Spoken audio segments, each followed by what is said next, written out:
Hello everyone, Beam from the bedroom here. You have a Junky with this. Timing is everything. I didn't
So, I messed up on that one spot right there. I kind of fluffed my way through it.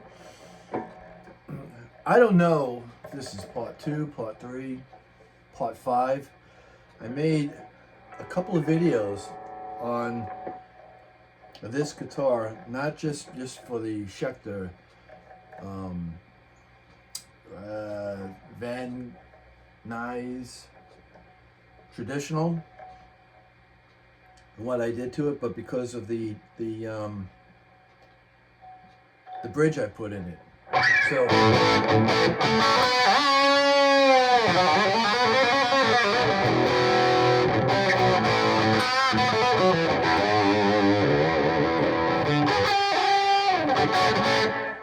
So I had put a bridge in here. This is the Vega TREM. So I ordered one from Amazon. I think it was $259, and had it in a couple of days. And I put it in, and I played it. I let it sit for for a day, tuned it up, had to set the neck a couple of times. I set the bridge by eye. It's a 14-inch radius, so I set the bridge by eye by 14-inch radius. And everything was fine. I'm pulling up and down. Then I did one of these here. One of those. And when I did that, it popped out. It's got 2 males on the bridge, and then the anchor part's got 2 female slots. And it's just a fine slot, like the size of a guitar pick. And it popped out. Then when I went to push it down, it popped back in. Then when I pulled up on it, it popped back out. I even made like a 15-second video on it in case I was going to have a problem with returning it, because it was like $259. So I don't know, I might just post that just real quick for the hell of it. And I had to send it back, they said that, you know, they'll send me another one. Do I want a refund or a replacement? I wanted a replacement. I didn't want to put the old bridge back in here because, you know, for the 2 days that I had it, I really liked it. The other one, you can only go up like, that's it. You know, almost like my hardtail. I mean, my Eddie Van Halen, Floyd Rose, that's not routed. It's not routed to pull up, only to dive down. And I had it all apart already. So yeah, let me just get a replacement. Got a replacement. I took my time. I did another video and I cut it down. I was pausing it. I think it was like a 12-minute video on how I installed it. And I'm tagging a guy that I'm adding him onto my description.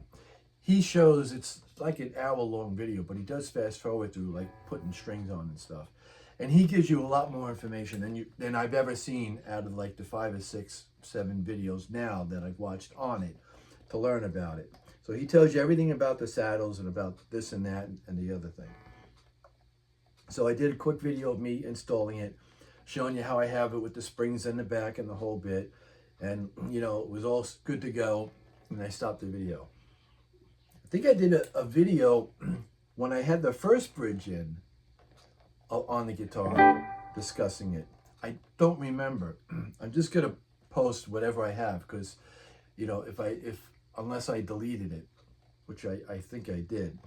The first video I made, I had, like I said, I had mentioned, I had my Spotify music on my TV, and they were copyright infringement saying I couldn't post it. So I just had a backing track, you know, pedal with a loop going down to, you know, because I like to have music on. My wife says it's to keep the voices out of my head. No, it's just because I think too much, and it you know, makes me focus, helps me to focus.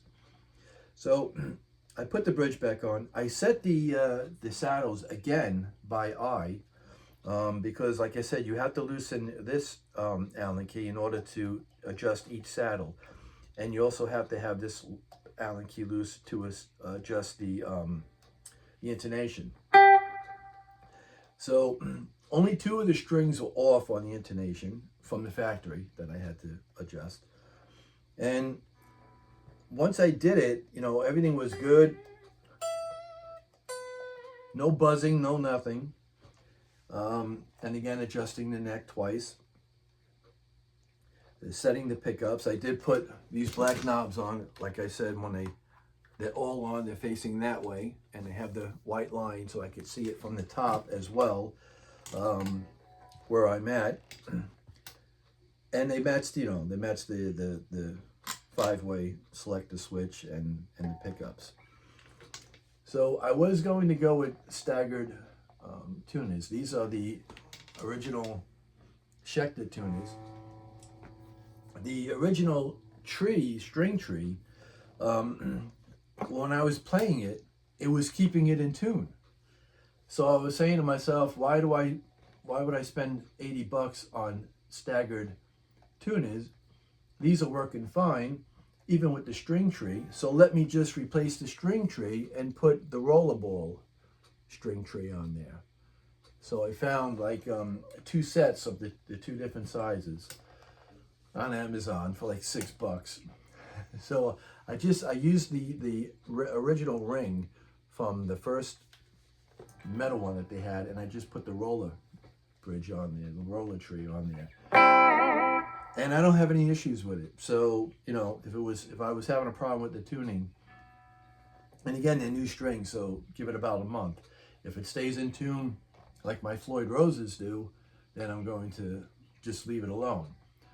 The roller tree is good enough, but I keep on having a tuning problem. After the strings are stretched out, then I might just do that. Might just eliminate that tree and get staggered tuners for $80. So yeah, this is it. The whole thing put back together again, and it's fine. It's great. It's just the way I like it. And then I was saying to myself, you know, I go by eye all the time. You know, fortunately, I was trained by this guy, Mike Lusso from Long Island. He's a shredder, you know, on the guitar. He had his own guitar shop. I had mentioned him before, and he basically trained me on how to restring and set up a Floyd Rose. So if you have that knowledge, you could use that basically towards any guitar. And so I set this up again, and I never used tools because he never used tools. Everything he did by eye. He did it by eye, and then he put a tool to it, and he was right on every time. He had the tools, but he always did it by eye, and then he double checked with the tools. So I ordered the set of tools for the neck. So it tells you, from what, 9 radius all the way up to 14 or 16 radius. I don't remember. And I got the tools yesterday. And again, I took, because it's a 14-inch radius, I slid it in the strings, and it's perfect. It's a perfect 14-inch radius neck. Then I put it on my saddles, and I only had one saddle out. The B string was just off by a little bit. So it was a little bit lower than it should have been compared to the others. And I thought when I looked at it, it looked fine. But once you had the tool on there, and you see just a little bit of daylight underneath there, and then I'm like, oh, okay, let me just do that. So, yeah, I just had to adjust that.